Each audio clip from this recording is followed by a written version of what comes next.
வெற்றிச்செல்வன் புரட்சிகர இளைஞர் முன்னணி அவர்கள் பேசுவார்கள்.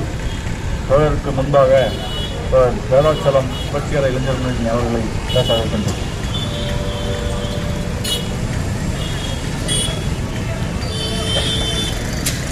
திருவண்ணாமலை வாழ் பொதுமக்களே, வியாபாரிகளே, பல்வேறு தொழில் புரிகின்ற தொழிலாளர் தோழர்களே, காவல்துறை நண்பர்களே, ஊடகவியலாளர்களே, பல்வேறு இயக்கங்களில் கலந்து கொண்டிருக்கின்ற தோழர்களே,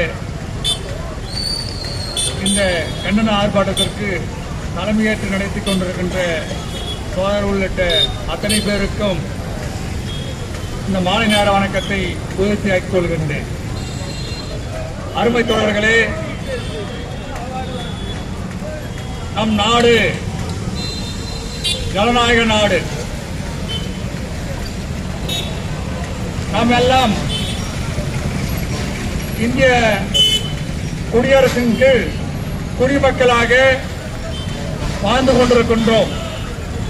அப்படி நமது தேசம் ஜனநாயக தேசம் என்று மார்தட்டி கொண்டிருக்கின்ற நாம் வெனிசுலாவுடைய அதிபரை அமெரிக்க ஏகாதிபத்தியம் தன்னுடைய ராணுவ பலத்தின் மூலமாக முன்னறிவிப்பு ஏதுமின்றி நுழைந்து ஒரு திருடனை கைது செய்வது போல கைது செய்திருக்கிறது.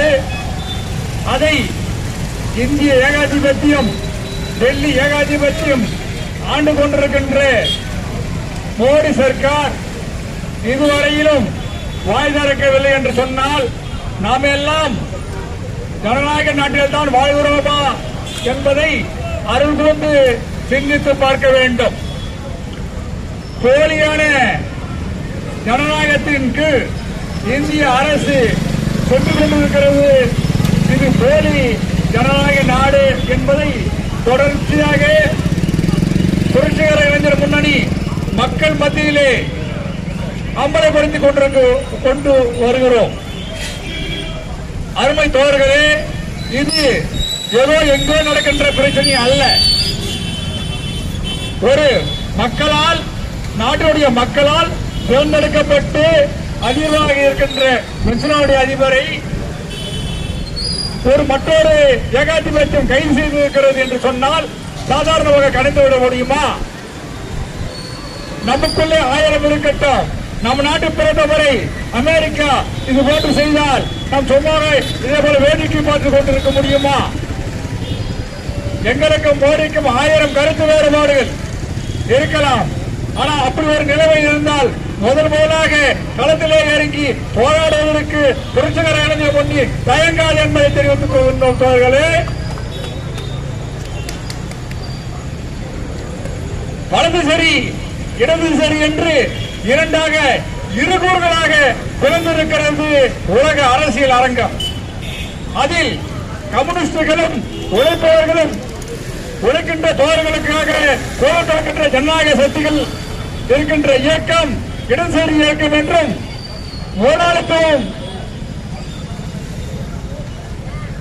பொருளாதாரத்தை வைத்து எதையும் சாதித்து விடலாம் என்கின்ற வலதுசாரி சிந்தனை உடையவர்கள் தான் இன்னொரு பக்கம். இப்படி இருகூறுகளாக உலக அரங்கம் அரசியல் நிறைவேற்றிக் கொண்டிருக்கிறது. இது தலைமை தாங்கிக் கொண்டிருக்கின்ற வலதுசாரிக்கு அமெரிக்கா தலைமை தாங்கிக் கொண்டிருக்கிறது. உழைப்பவர்கள் ஒருபுறம், உழைப்பை சுரண்டி சாப்பிடுகிறவர்கள் ஒருபுறம். இந்தியாவிலே 3% பேர் 97% பேரை உறிஞ்சி சாப்பிட்டுக் கொண்டிருக்கின்ற பார்ப்பானையும் போன்று உலக அரங்கிலே உழைக்கின்ற தோழர்களுடைய உழைக்கின்ற வளங்களை எல்லாம் கொள்ளையடித்து சாப்பிடுவதுதான் வலதுசாரி சிந்தனை கொண்ட அமெரிக்கா ஏகாதிபத்தியம். அப்படிப்பட்ட ஏகாதிபத்தியம் உலக நாடுகளுக்கு பாடம் எடுக்கிறது. மிக கேவலமானது. ஒழுக்கம் என்னவென்றே தெரியாத அந்த அமெரிக்க ஏகாதிபத்தியம் 200 ஆண்டுகளுக்கு முன்னால் காட்டுமுறையாக வாழ்ந்த அமெரிக்க ஏகாதிபத்தியம் இன்றைக்கு உலக அளவிலே நாங்கள் சொல்வதுதான் சட்டம் என்று மிருகத்தனமான ராணுவத்தை வைத்து எப்படி ஈராக்கை அடித்து அவருடைய அதிபர் சதாம் ஹுசேனை தூக்கிலே போட்டார்களோ இன்று வரையிலும் அங்கு அணு ஆயுதம் கண்டுபிடிக்கப்பட்டதா? அதுதான் இன்றைக்கு வெனிசுலா மக்களுக்கு ஏற்பட்டிருக்கிறது, அந்த நாட்டுக்கு ஏற்பட்டிருக்கிறது. இப்படி பொய்யாக பரப்பி தன்னுடைய வல்லாமையை நிலைநிறுத்திக் கொள்வதுதான் ஒட்டுமொத்த வலதுசாரிகள். அது இந்தியாவிலும் இருக்கிறது. அதுதான் மோடி சர்க்கார். மோடி சர்க்காருக்கும் ட்ரம்ப் அரசாங்கங்களுக்கும் எந்த வேறுபாடும் கிடையாது. மக்களை சுரண்டுறதில்லை, மக்களுடைய உழைப்பை சுரண்டுவதில்லை. அதனால்தான் புரட்சிகர இளைஞர் முன்னணி தொடர்ச்சியாக கண்டனங்களை பதிவு செய்து கொண்டிருக்கிறது. இந்த ஊடகங்கள் காட்டாவிட்டாலும் மக்களுடைய ஊடகங்கள் வெனிசுலா அதிபரை விடுதலை செய்யும் வரை களத்திலே இறங்கி போராட்ட களம் வலுவரும். அது தொடர்ச்சியாக கம்யூனிஸ்டுகளால் எப்படி இரண்டாம் உலகப் போரிலே ஹிட்லரை தோற்கடித்து தற்கொலை செய்து கொள்ளும் அளவுக்கு செங்கோடை படை புறப்பட்டதோ அதுபோல எங்களுடைய செங்கோடி பறக்கும். இந்த வலதுசாரி ஆட்சிகள் தூக்கி எறியப்படுவார்கள், ஜனநாயகம் காக்கப்படும் என்பதை புரட்சிகர முன்பாக தெரிவித்துக் கொண்டு வாய்ப்பளித்தமைக்கு நன்றி கூறி விடைபெறுகிறேன். நன்றி, வணக்கம்.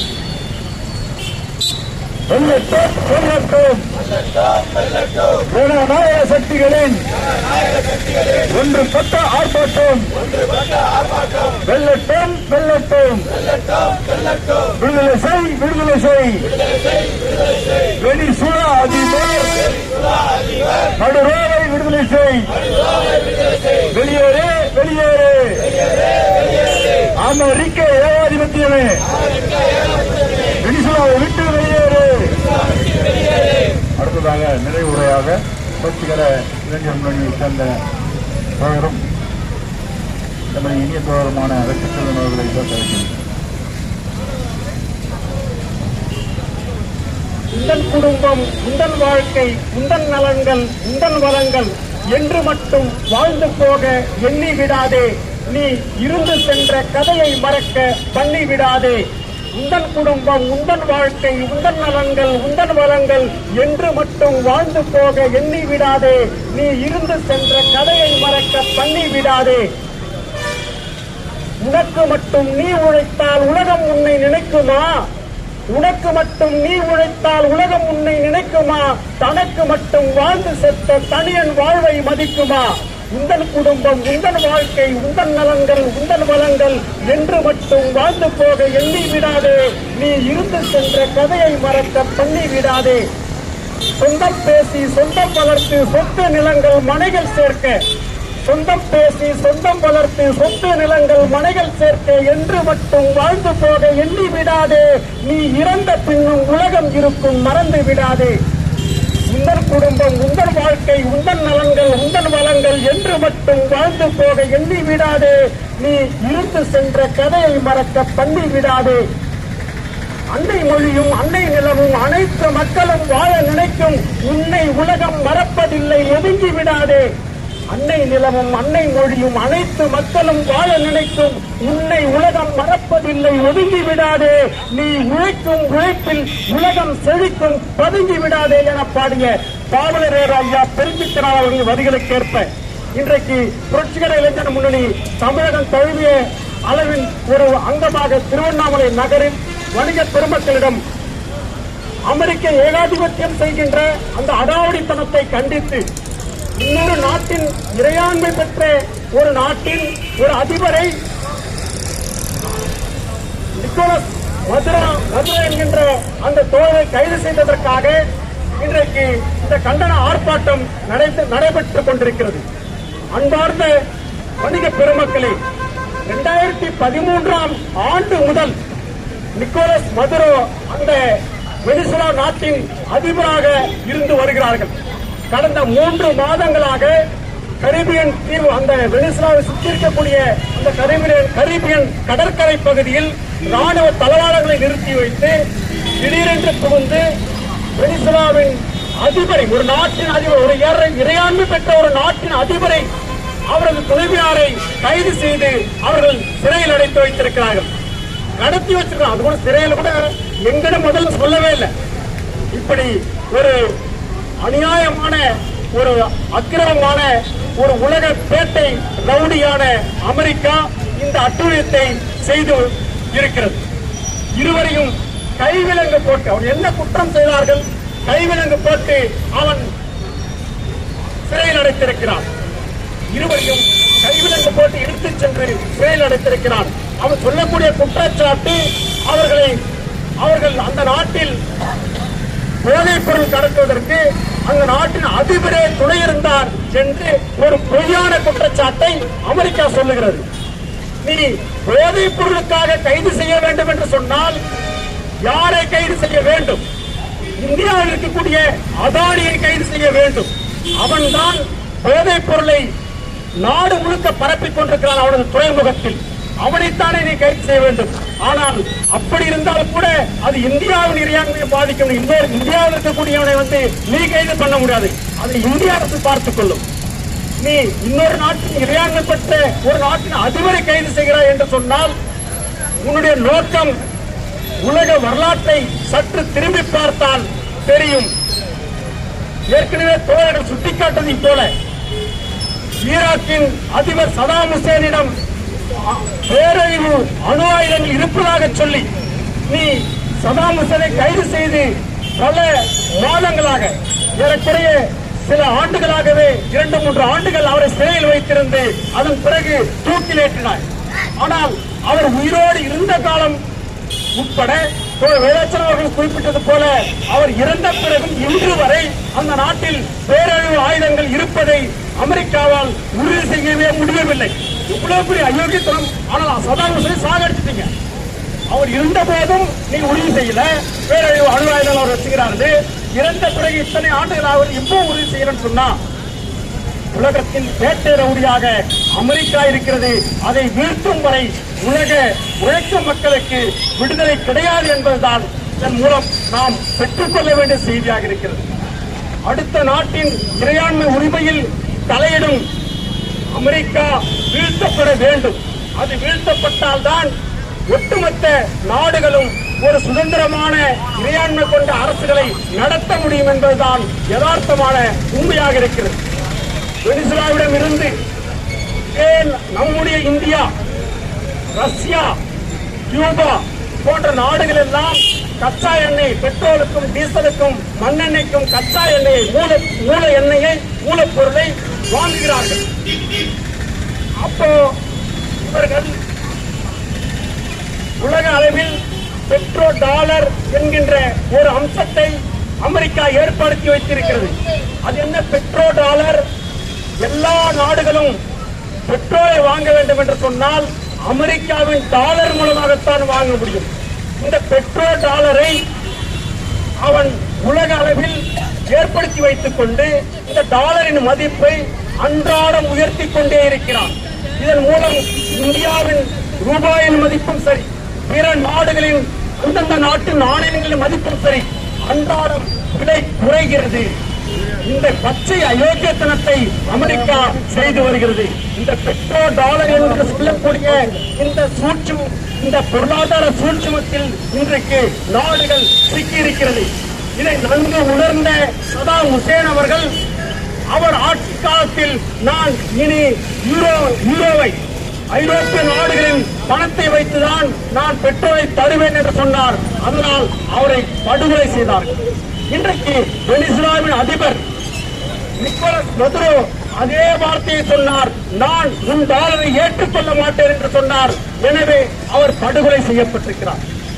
இது மாத்திரம் தான் நடந்திருக்கிறது. மன்னிக்கவும், நிக்கோலஸ் மதுரோவை கைது செய்திருக்கிறார்கள். அதற்கு முன்னால் லிபியாவின்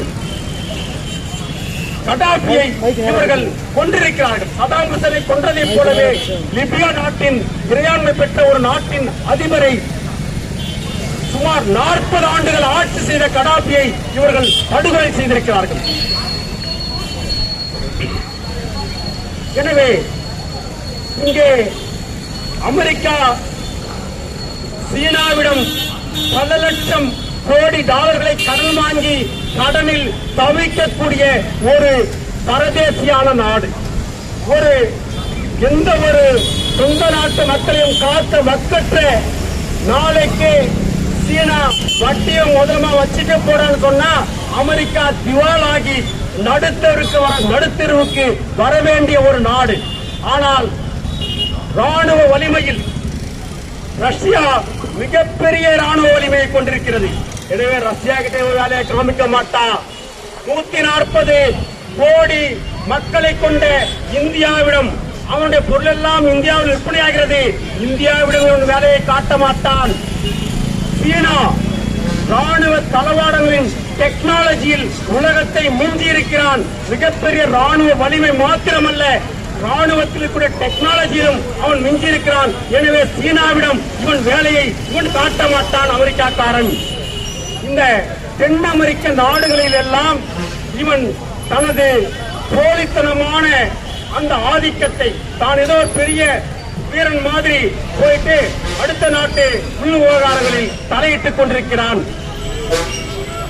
2004, 2005, 2006, 2007, 2008, 2009 காலகட்டங்களில் நாம் இங்கே கஞ்சி தொட்டியை திறந்து வைத்திருந்தோம்.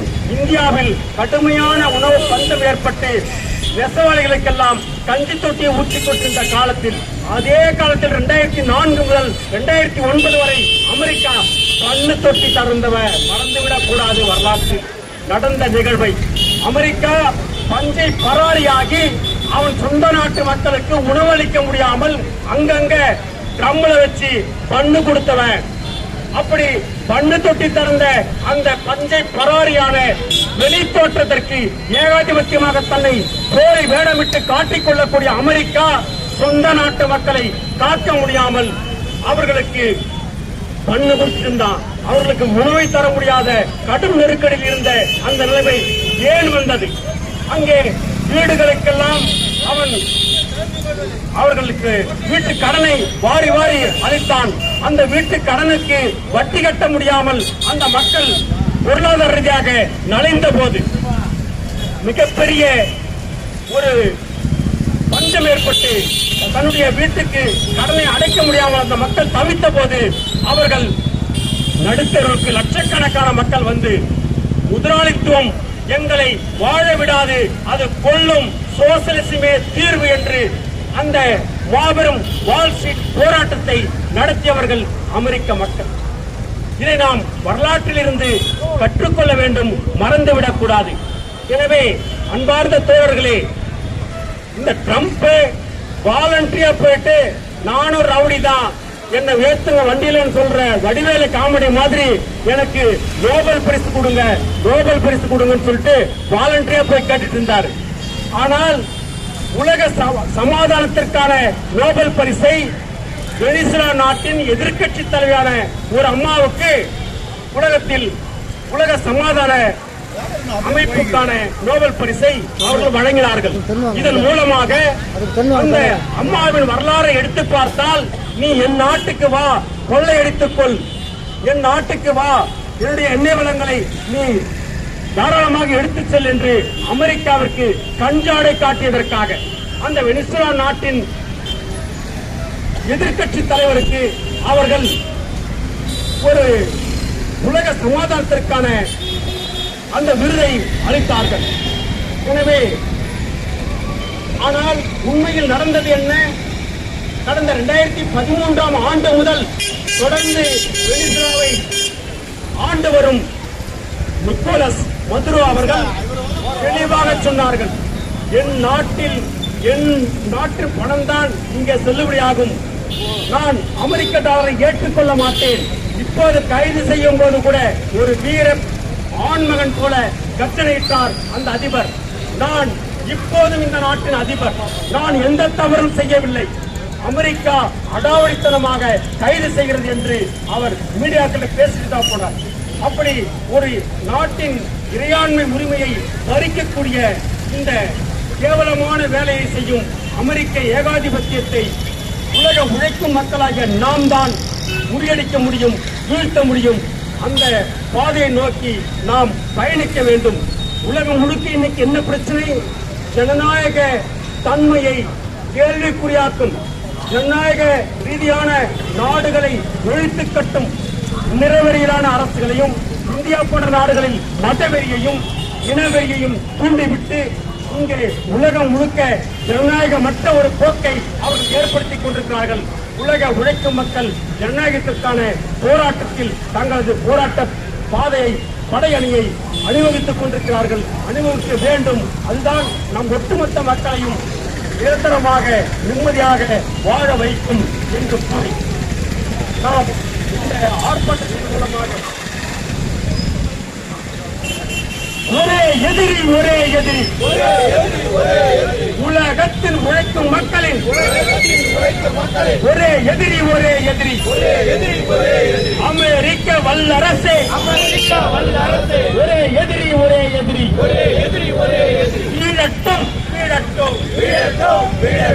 உலகத்தின் பேட்டை ரவுடி அமெரிக்க வல்லரசே வீழட்டும்